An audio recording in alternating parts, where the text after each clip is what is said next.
When Super Saiyan Blue was first introduced in Resurrection F, reactions were all over the place. Some fans loved it, the calm aura, the divine energy, the new shade of godly power, but most thought it sucked. And others, they called it outright trash. But what if I told you Super Saiyan Blue itself wasn't a bad transformation? What if the problem wasn't the form, but the decisions made around it? So today, let's break down where Super Saiyan Blue went wrong and why a form meant to represent divine mastery ended up feeling more like a downgrade. Now, the problems with Super Saiyan Blue started the moment it was introduced. Super Saiyan, pure emotion, rage, loss, and that unforgettable moment when Goku snapped after Krillin's death. Super Saiyan 2, the emotional payoff after all of Gohan's struggles. Super Saiyan 3, Goku pushing his limits in front of Majin Buu with that insane transformation sequence. I mean, come on, no one cares that this form only took like 2 Ws. It's fire. Super Saiyan God, something fresh and new. A transformation unlike anything we'd ever seen in Dragon Ball.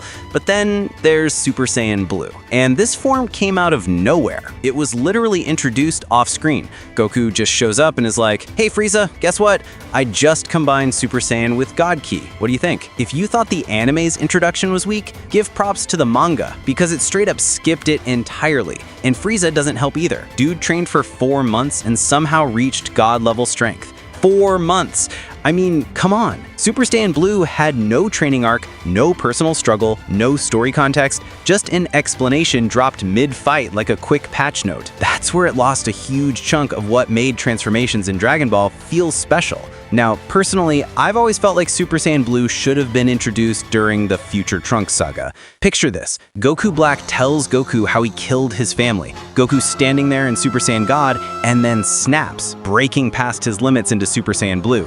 That would have meant something. It would have felt earned, especially considering that by that point, Goku and Vegeta had been training with Whis longer and we'd actually have time to explore Super Saiyan God as a form. Because let's be honest, in the entire Dragon Ball Super anime, we barely see Super Saiyan God. We don't even see Vegeta use it until the Broly movie. Super Saiyan Blue could have been a natural evolution of God, but instead, it felt like a rushed sequel.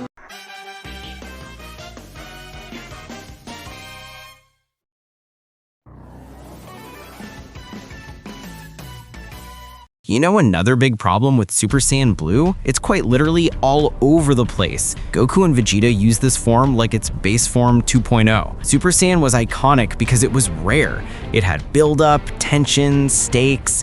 But Blue, they spam it in training, in casual fights, even in comedy scenes. Goku literally goes blue to spar with Krillin. Yeah, Krillin. I get that the point of that spar was to show Krillin there were fighters he couldn't sense, but wouldn't Super Saiyan God have been enough to make that clear? And that ties directly into the next issue. It's just too easy to tap into. Super Saiyan Blue is supposed to be Super Saiyan stacked on Super Saiyan God. That should be insanely difficult to control. But for Goku and Vegeta, they just flip it on and off like a light switch. And this is even more apparent in the anime. At least in the manga, the difficulty of using the form plus its stamina drain is emphasized. Goku and Vegeta even employ tactics like the God Switch to conserve energy. In the anime, we only saw that in the Tournament of Power, when Goku used it against Dispo. The idea of God Keys should have been deeper, something that required inner peace or self-control. But instead, Dragon Ball Super turned it into math. Super Saiyan plus God Ki equals Super Saiyan Blue. Done. And that's exactly what shows how a great concept can be completely ruined by poor execution. So, where does that leave Super Saiyan Blue? It's not an entirely bad transformation. The concept is solid. Divine Ki combined with Saiyan Mastery? That's amazing on paper. But Dragon Ball Super's decisions around the form turned it into something that feels flat. Introduced off-screen, overused in every fight, too easy to access, no real emotional weight. Super Saiyan Blue could have been the pinnacle of Dragon Ball transformations, a form that reflected mastery, struggle, and growth. Instead, it became just another power-up. Maybe if it had been introduced in a moment of true emotional stakes, if we'd seen Goku and Vegeta struggle and train harder to reach it, it would have been legendary. But for now, Super Saiyan Blue stands as a reminder. Even the best ideas can be wasted if the execution doesn't match the concept. And that's why, despite the hype, despite the glowing aura, despite all the fights, Super Saiyan Blue just doesn't hit the way it should.